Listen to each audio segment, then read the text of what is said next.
Hello and welcome to Living in Chicago, the podcast where I get to interview real Chicagoans about the neighborhoods that they live, work, and play in. My name is Jake Lyons, and in this episode, I will interview Keith Levy, who is after a very exceptionally successful business career where he was the head of marketing for Anheuser-Busch among some other well-known companies that we'll get into that I'm sure you've heard of. He is now at least semi-retired. We'll go ahead and say retired and living in the Southport Corridor neighborhood of Chicago, which is, if you're unfamiliar with the Southport Corridor neighborhood, it is a subsection of the Lakeview community area slash neighborhood, whatever you want to call it. So it borders some other probably more well-known neighborhoods like Wrigleyville, Boys Town, East Lakeview, um, which is the furthest over to the lake. So the Southport Corridor neighborhood is west of that. It's the westernmost that you can go pretty much within the Lakeview umbrella before you start getting into other areas like North Center and places like that. Southport Corridor is named because it is based on the stretch of Southport Avenue between Gray Street and Belmont, which just has tons of really cool, trendy restaurants and shops and theaters and just all kinds of other things like that you can get into. I'm not going to get too into the weeds on all that stuff now. I'm just going to go ahead and let the interview speak for itself. So without further ado, let's get into the interview with Keith Levy so he can tell you what it's like to live in the Southport Corridor neighborhood.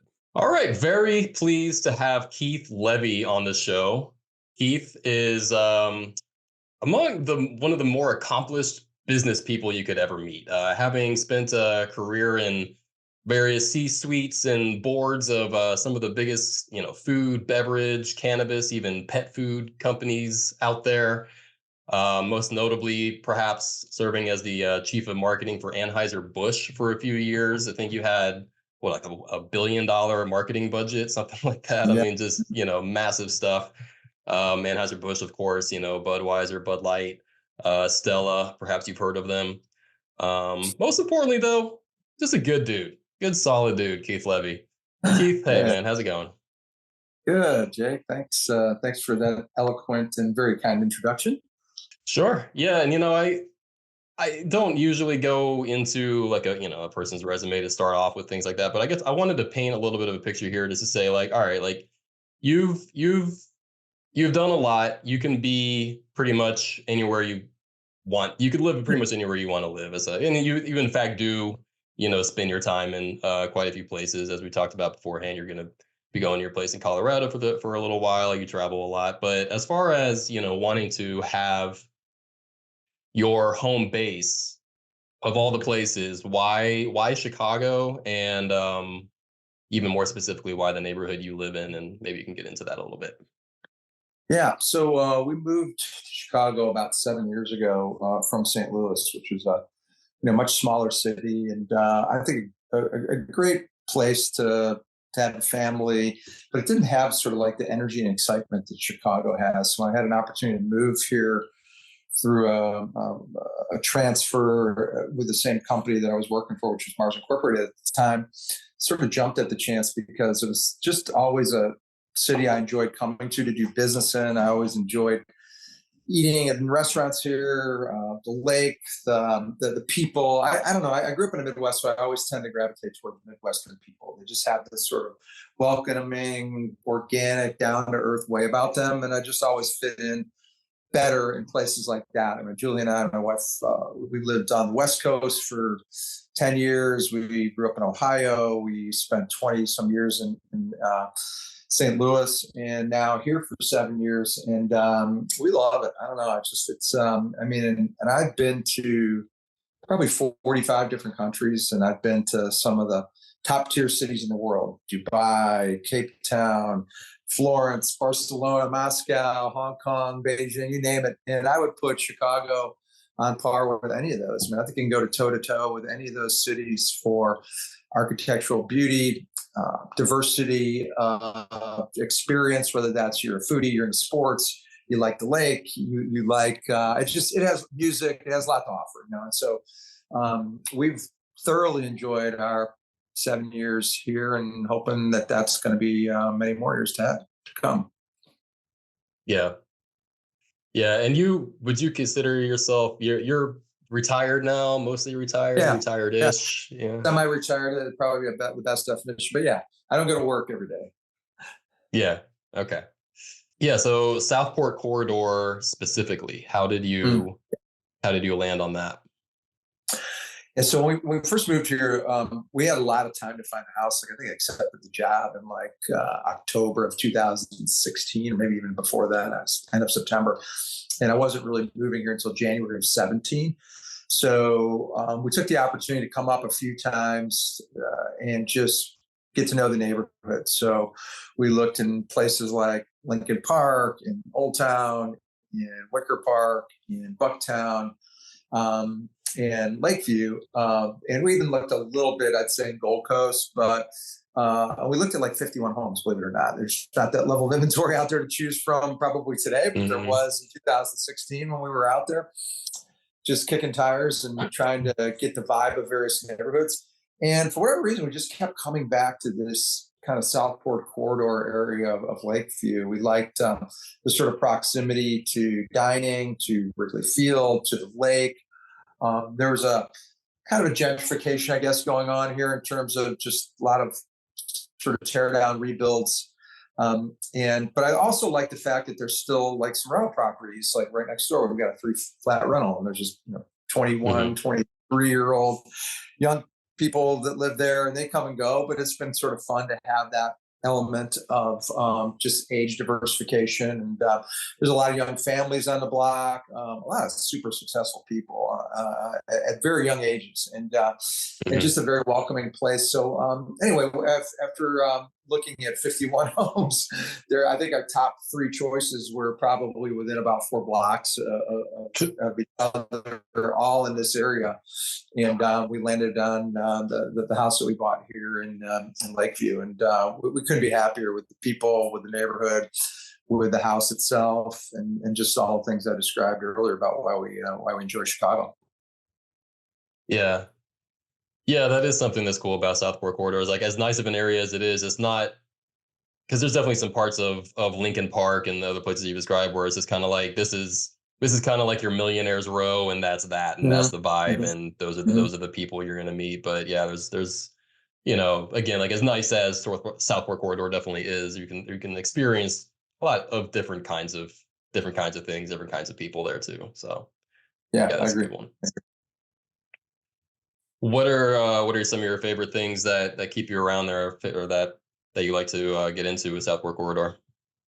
Yeah, dining. We go to places like Coda de Volpe regularly. We go to places like yeah, a little local tavern called Tunes up the road. We love to go to both baseball games at Wrigley Field and concerts at Wrigley Field. Just not having to worry about parking and just walking down there and walking back is such an Hmm. awesome thing.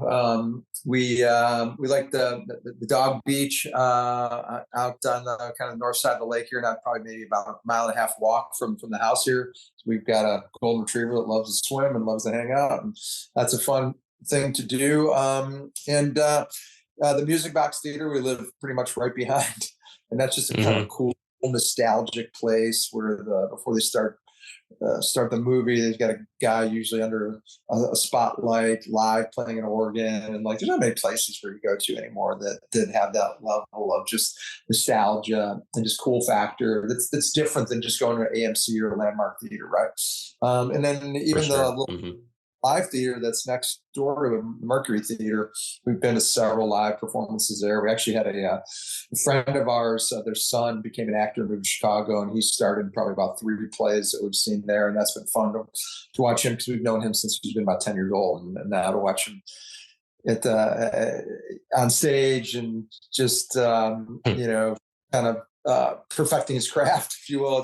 It's really fun. So those are some of the things we enjoy doing around here. And then just we have a block party every year, usually right after Labor Day, which is a blast. And that's we get together with a lot of neighbors, but there's some neighbors we don't see as often, and they're almost always at that party. So it's just fun to reconnect with everybody and that, and all the festivals. I mean, I know you know this because your wife Emma's done quite a few festivals, including Hmm. the Southport art fair, and those are Yep. just great to get.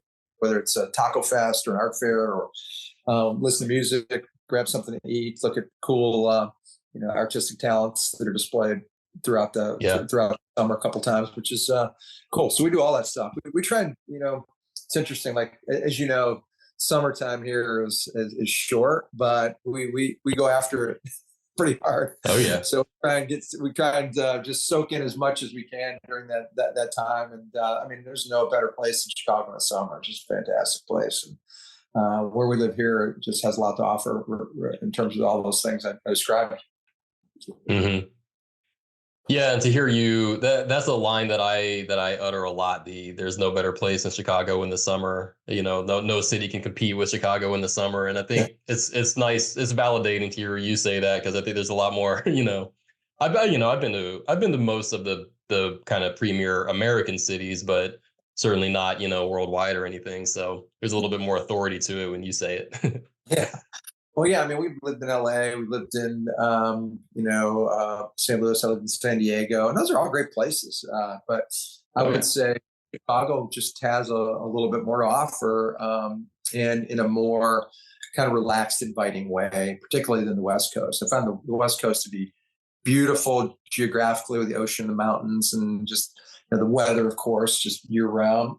But I find it a little bit less inviting, let's say, and the people's value sets are just a little bit different. It's again one of the things that just makes me feel at home in the Midwest. Just people are genuine. They like hanging out at a backyard barbecue. They like just doing some of the simple things and enjoying what life has to offer here in the city. And so that's from my point of comparison. Yeah, I've been every whatever it is, San Francisco, New York, Miami. Those are great places. Seattle, but I don't see Totally. myself wanting to live there as much as I wanted to live in Chicago. So it's been a great it was a great decision for us at a perfect time in life. Yeah. Were you considering any other cities as far as like your home base? Yeah, I mean, I think probably rewinding the clock back to like 2011, after I left Anheuser-Busch, we'd sold the company in 2008. It's somewhat of an unpopular acquisition because it was like a big American icon bought by a foreign entity, and I was a pretty public figure in the company. And St. Louis is a relatively small town when it comes to that kind of stuff. And I Mm. almost sort of wanted to just go somewhere else, just to just turn the page and start fresh somewhere. And then I ended up getting an opportunity to run a division of Mars, which ended up being in St. Louis. So I turned left when I went on the freeway instead of right. And I stayed another like 5.5 years.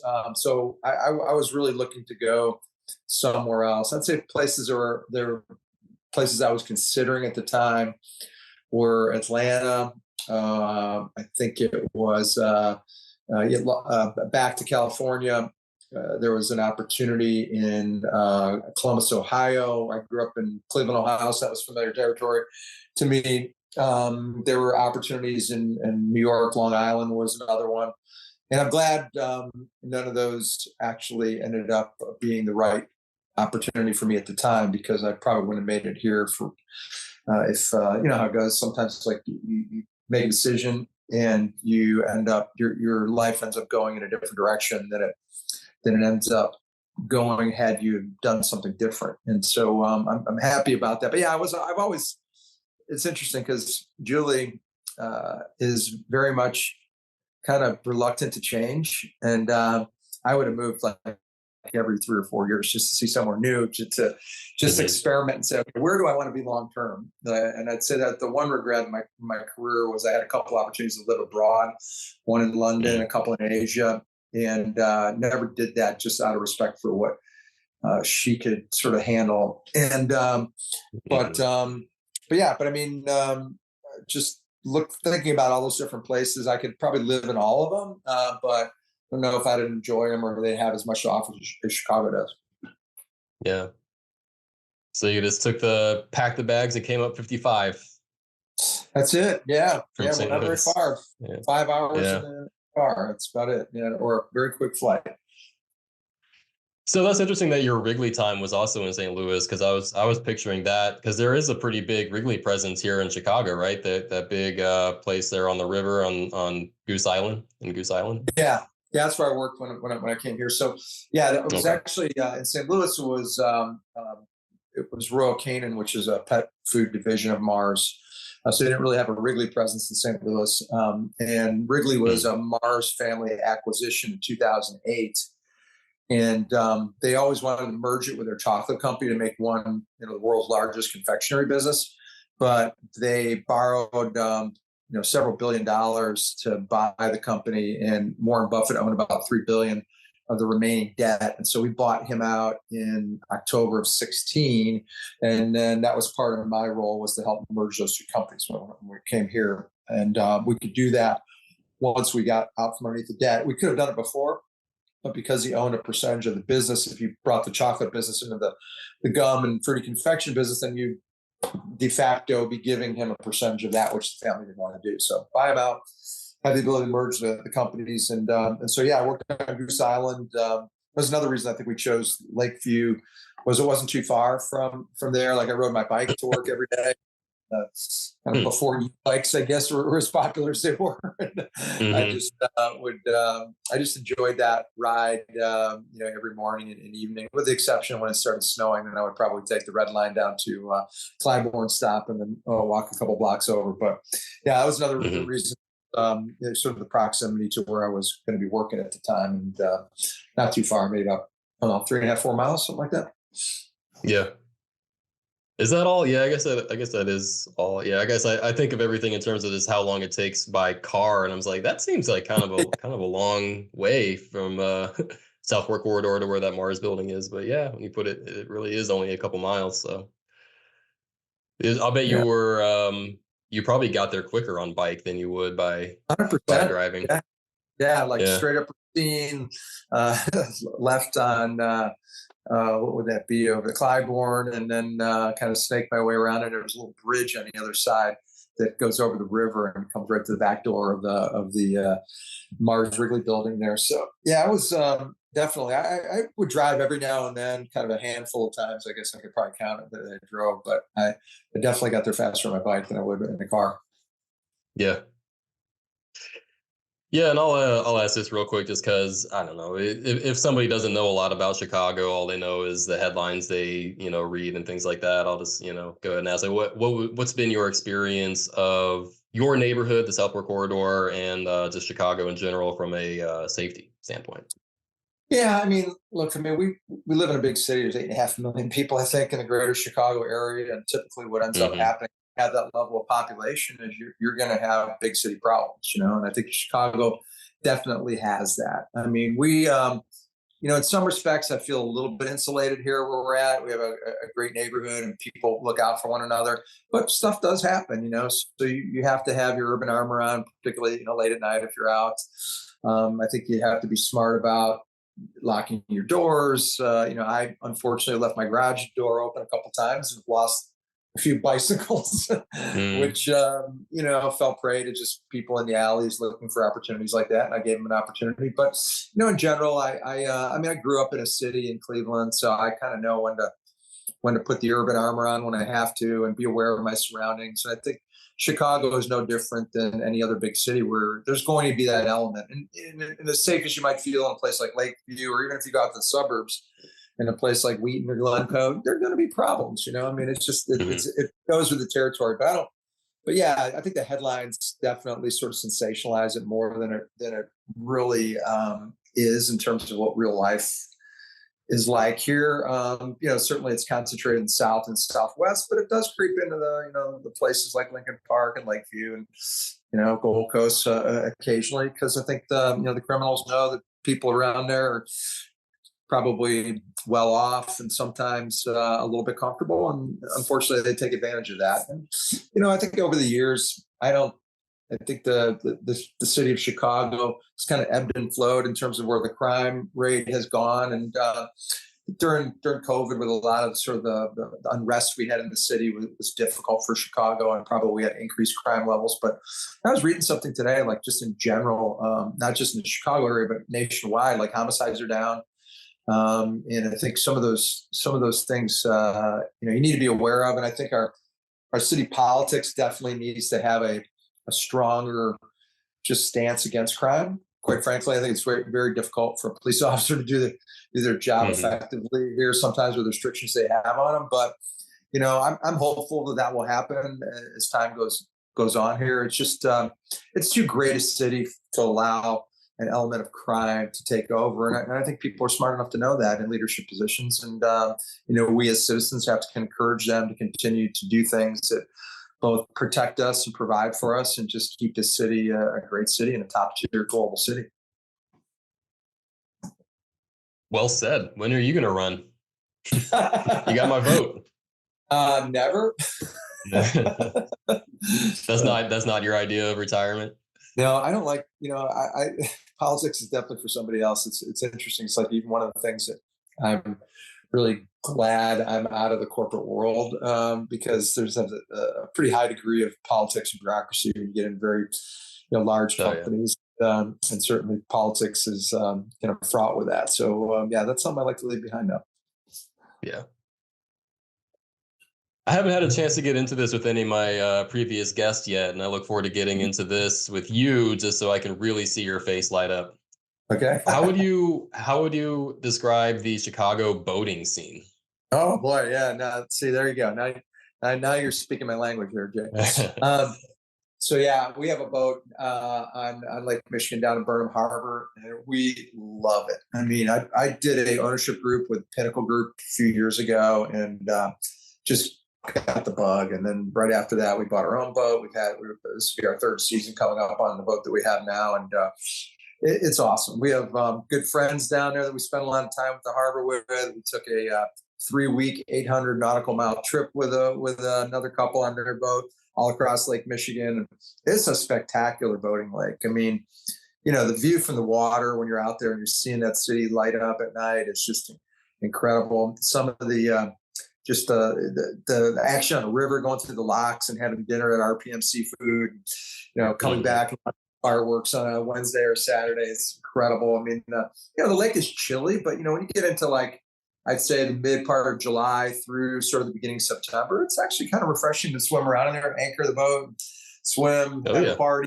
And yeah, we enjoy it. We're probably out on our boat, I don't know, 3 days a week, probably minimum, when we're not taking a trip. So we try and take full advantage of all the stuff that I just described, including taking some trips. There's only so many days you can just anchor in the playpen. You got to go up to Hmm. Wisconsin, you got to go across to Michigan, you got to go to Indiana, you got to go down the river, you got to go do some stuff that's fun. But it's yeah, it's Hmm. great. We enjoy entertaining, and so uh, we invite our friends to come and share that time with us. And it's just another way of really enjoying Chicago from a very different perspective. And Hmm. we grew up on Lake Erie, another great lake Hmm. in the Northeast Ohio area. And that has its really cool parts about it. You can go out to the Channel Islands and Put Bay, which are not very far, maybe about a 45-minute ride if you've got a quick boat. But it doesn't have the skyline. It doesn't have all the things that I think Lake Michigan and the Chicago coastline has to offer. And the harbors are fantastic. I mean, Burnham Harbor, DeSable, Belmont. I mean, those are some of the greatest harbors you'll find anywhere. Hmm. Well taken care of, beautiful boats, great neighbors, and yeah, we really enjoy the boating scene. So as I said, you're speaking my language there. It's a Yeah. question I get answer with a lot of passion and a lot of joy. Time for the Real Estate Stats Corner, presented by me, Jake Lyons, real estate advisor here in the Chicago area with At Properties, and my website, thechicagohomesource.com. Information provided in here is courtesy of InfoSparks and Rentometer. So in this segment, I am going to provide 3 statistics that I believe will give you at least a general idea of what real estate prices in the Southport Corridor neighborhood are looking like as of me recording this. I do this because A, I'm biased. I'm a real estate agent. What can I tell you? And Secondly, I think that what really is a neighborhood without real estate, right? So I think these are relevant to any discussion about any neighborhood, regardless. So with that being said, the three stats that I will throw out here are the median sales prices for a two-bed condo in the Southport Corridor neighborhood, the median sales price for a house of at least three bedrooms, so a single family house, and then the median rent price for a two-bedroom apartment in the Southport Corridor neighborhood. So the first statistic here, the two-bed condo in Southport Corridor neighborhood. As of the most recent data that I have, as of this recording, which is January of 2024. So if you're listening to this, a year or two from now, things are probably different, or even a month from now, things will be different. But the median sales price for a two-bed condo in Southport Corridor as of right now is $537,750. So median, 50% sold for more, 50% sold for less. That is the price that is right in the middle of all places that were sold. The median sales price for a house of at least three bedrooms in the Southport Corridor neighborhood as of January 2024 was $2,135,000. Southport Corridor, certainly one of the pricier neighborhoods in Chicago.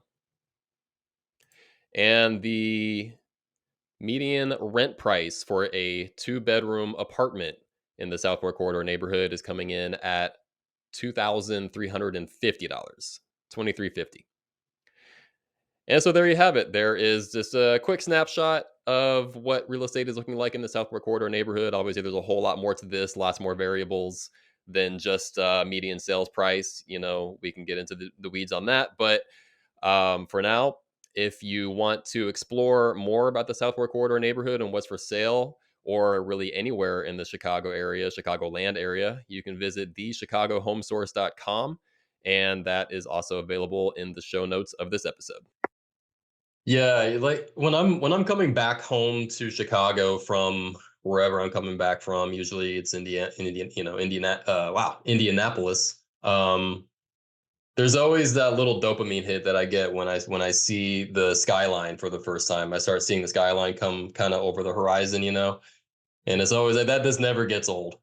So I was just like, yeah, this city's awesome, and I get to live here. I can only imagine. I feel like that would probably be 100x coming in from a long trip like that off of Lake Michigan, when you're Yeah, just out there on the water, nothing around you, and you start, seeing the buildings come over the water horizon. Like that'd be amazing. it doesn't get old. Yeah, like even when we come in, it's like from a long day out on the water, and oftentimes it'll be dark when we come in.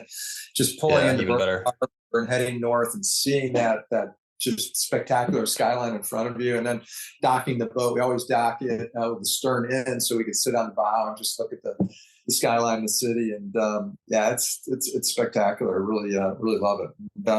And I mean, just it's funny. We have a neighbor that she always tells her daughter who lives in St. Louis, says, whenever you drive here, forget about what the GPS says. Take 55 all the way to the lake, and then drive to Lakeview. Mm-hmm. You want a beautiful lake on the Yeah. north side, beautiful skyline on the south side, and you're going to miss all that if you come up 9094. I mean, honestly, that's probably the better way anyway to get to your neighborhood. But it's probably just depending on traffic, I guess. Yeah, yeah, But yeah, take the scenic route if you can. exactly. I agree with that. In all the places you've lived, have you always lived in the city itself, or have you ever been a suburbs guy? Yeah, first time we lived in the city was when we moved to Chicago, which is Oh, so okay. always suburbs. So it's been the opposite. Like the last place we lived on like 2.5 acres. We had a pond and a pool, and very, very, very different way of living. Anywhere we needed to go, we had to get in the car to go. Yeah. So it was, it was nice and it was comfortable, and I belonged to a nice country club that was down the road, so all that was great. But it doesn't have the same energy and convenience factor to, I mean, I can hit a 9 iron and hit the Jewel Osco from here, and Hmm. like I would have had to go in a car, take a 15-minute ride to get to the grocery store where we lived in St. Louis. So yeah, we've always sort of intentionally lived in the suburbs, and then when we became kind of empty nesters, that's when the city made more sense to us. Although I would tell you that I was having this conversation with a neighbor the other day. We were just what was that, Christmas night, or I think it might have been Christmas Eve, just sitting out smoking a cigar in the backyard with, in t-shirts and flip Hmm. flops, which was crazy. But we were just kind of talking about the whole notion of lost my train of thought there. Where was I going with this, Jake? Well, the question was the urban versus suburban, basically. Yeah, oh Um, yeah, that's thank you.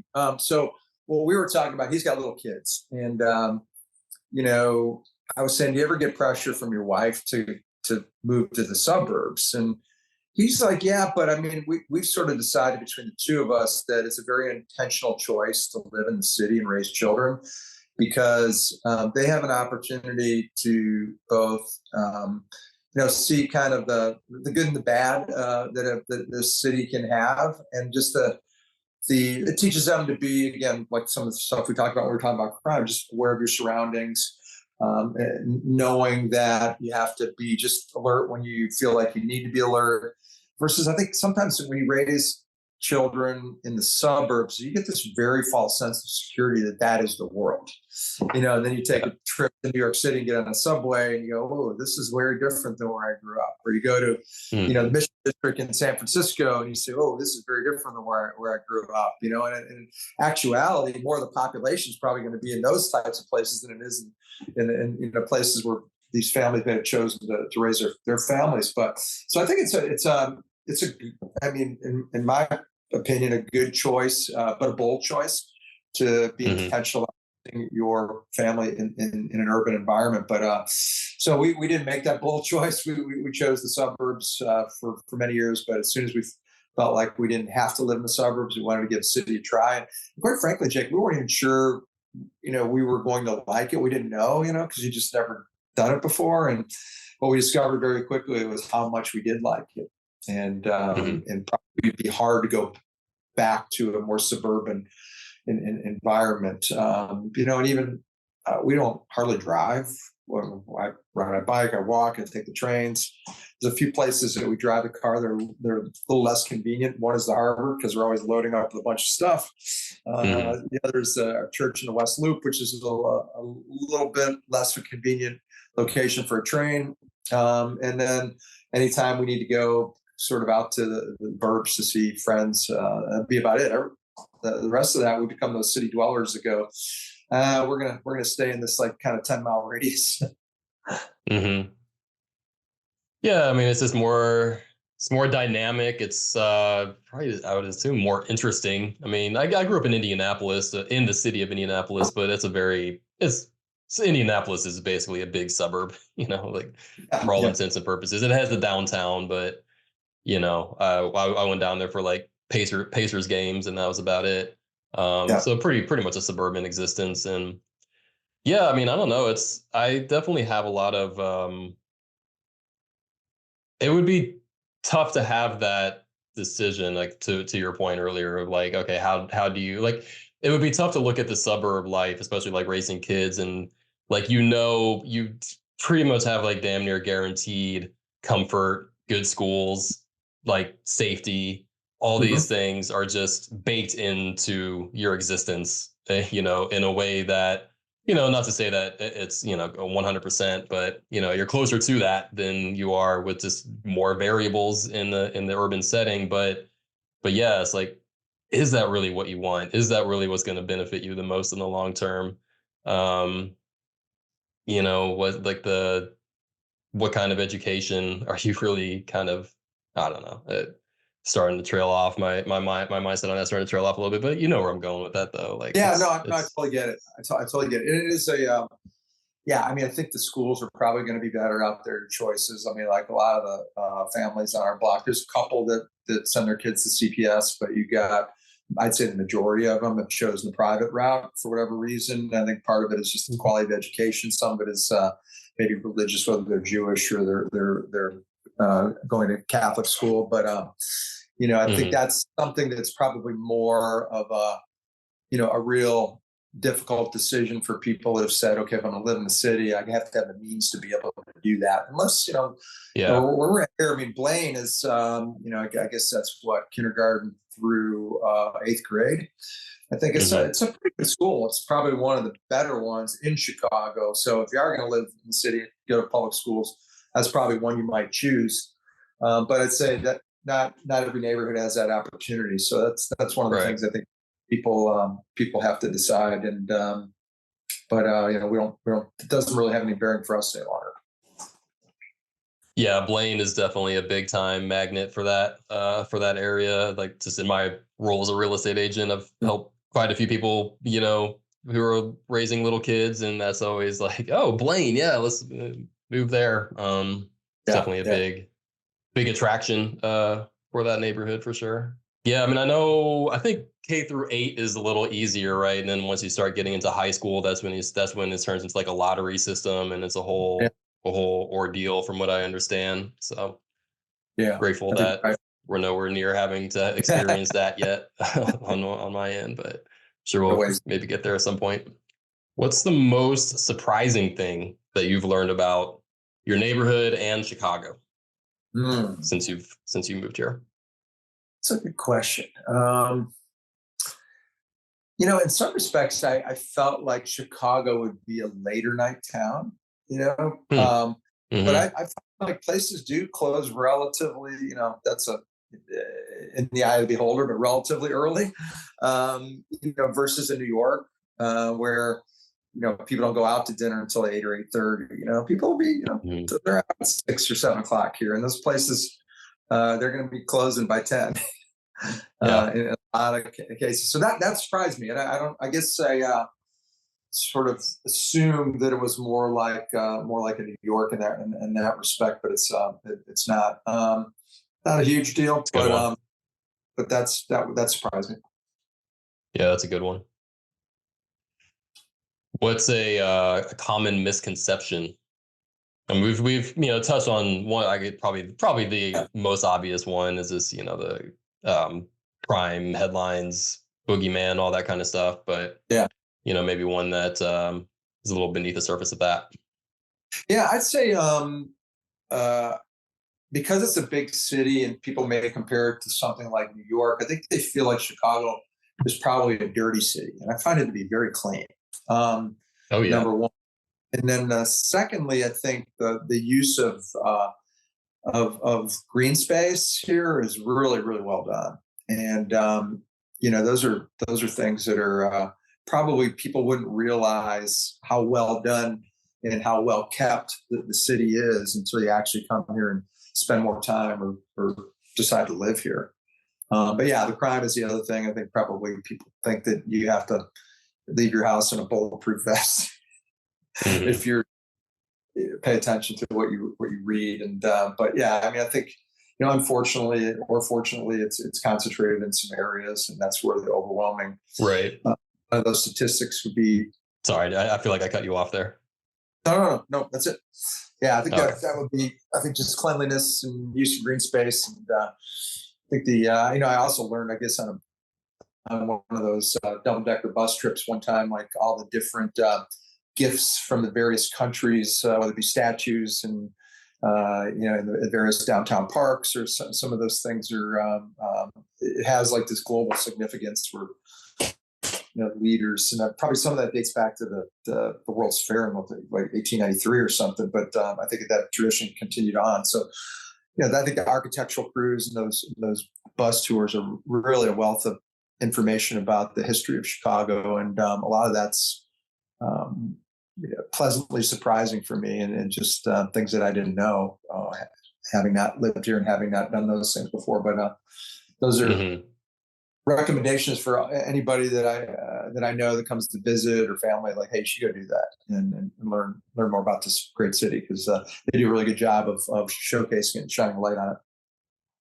Totally. Yeah. The number one thing I recommend everybody, if you have 3 hours and 3 hours only to be in Chicago, don't go have pizza, don't go have a hot dog, don't do any of that. Don't even go to any museums.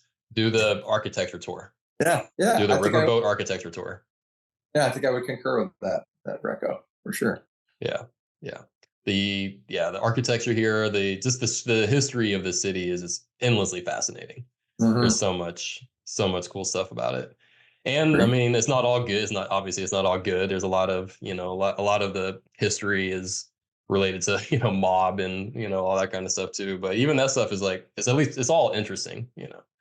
I agree. I think it makes for great folklore, and particularly Hmm. when it has when it's grounded in facts. But yeah, I mean, I've grown up in Yeah. Cleveland. I have that same element, or a pretty good level of that element as well. But I think some of the larger Midwestern industrial cities that sort of went along with it, because along Mm. with those businesses came unions, and unions had leadership that was sketchy, to say the least, Uh-huh. and usually grounded in some level of organized crime. And so you find that in places like Cleveland and Chicago, and even in Indianapolis, and Sure. for sure, yeah. That's it. Yeah, that is interesting. I never made that exact connection between the cities that would have kind of, yeah, it's like the big union jobs, stuff like that between. But yeah, no, that makes a lot of sense. Yeah. Yeah, I only know that because Did it, I have some very good friends of mine where their fathers were Teamster presidents, and had a legacy of just family history and organized crime.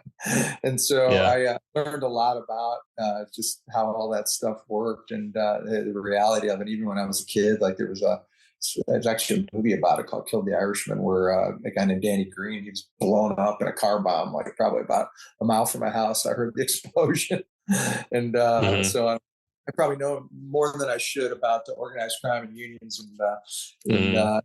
cities. Did you see the movie The Irishman a couple years ago? Yeah, yeah, Hoffa and all that. Yeah. yeah, Long movie, but it was good. yeah, no doubt. Yeah. Yeah. Yeah, the cleanliness of Chicago. I don't think that's in it. I don't think I've gotten into that with anybody else yet. That really is something to highlight, though, especially compared to the other kind of premier cities. Like obviously compared to New York. I mean, New York. I love New York. Like New York is a fantastic, like one of the some of the best. Like if you're gonna spend 48 to 72 hours in a city, like New York's hard to beat. But it really is just a giant garbage can. Like it's Yeah, just so dirty. Even the nicest parts walking outside of your $10 million flat to just mountains of trash, literally. And it's just kind of crazy. It's every square inch of every sidewalk has gum. I mean, it's just unreal. And I mean they do. Chicago alleys, you know Mhm. Yeah, who would have known that alleys would make such a big deal or such a big difference? 100%. Yeah, that is the key. I mean, New York does the best possible job they can to kind of try and clean those streets up each night, each morning. But I mean, it's just always out in front of you. Whereas, yeah, the alleys do a good job of hiding it, at least keeping Yeah. it out of sight. And and I think living in a commercial alley here, we kind of butt up to commercial properties. The trash trucks are there pretty much every day, and they take a lot of trash away, and that can't be said for a lot of cities. You get that one day of trash, and that's pretty much it. And here, Hmm. days they pick up our trash, but I never really have to worry about that. So there's a job well done by the city sanitation crews for sure in the city of Chicago. Hmm. Are there any challenges in your neighborhood, either from the kind of specific Southport Corridor part, or expanding out to Lakeview, that area is facing, that maybe you would, if you had a magic wand, you would say, hey, this could be a little better? That's a good question. I'd say, one of the things, I don't know how much you can improve it, but it's a reality of daily life in this area because of Wrigley Field is parking. And Yeah. so you're going to have to deal with traffic and lack of parking on the streets when there's games going on, and there's whatever 80 games, right? So that's going to Hmm. happen. Like there's music events, and then like we just got done with Chris Kringle Market, and so Hmm. that's one of the things that is you have to go in with your eyes open and say, if I'm moving there, that's something I'm going to have to deal with on game days, on concert days, on special event days, on street fairs, art fairs, and things of that nature. Yeah, I don't know if there's a way to to really fix that, other than maybe at some point finding ways to build some parking structures or some parking lots. So one thing that Hmm. really have a lot of here. You have more of that downtown for sure, but you don't have a Yeah. lot of that come out this way. So, like I say, it's kind of one of those things you go into your with your eyes open. Even my realtor was quick to say, "Look, you're 4 blocks from Wrigley Field, so you're not right up against it, but you're gonna have you're gonna have busy times, and you're gonna have some people that have maybe been overserved." Walking down Mm. your street games, and they're loud, and maybe leaving some beer cans on your parkway or whatever. But I don't know, that stuff doesn't bother me. I think it goes with the territory. But it's just something you need to know if you're going to live Yeah. in You're like, in a place like I Southport sold them Corridor those beer that's cans. close. Yeah. Yeah, exactly. Yeah. Cheers to that. Hey, Keith, thank you so much for your time and for You're sharing welcome. all your experience and wisdom here on the great city of Chicago and neighborhood of Southport Corridor. Yeah, my pleasure, Jake. Have a great weekend.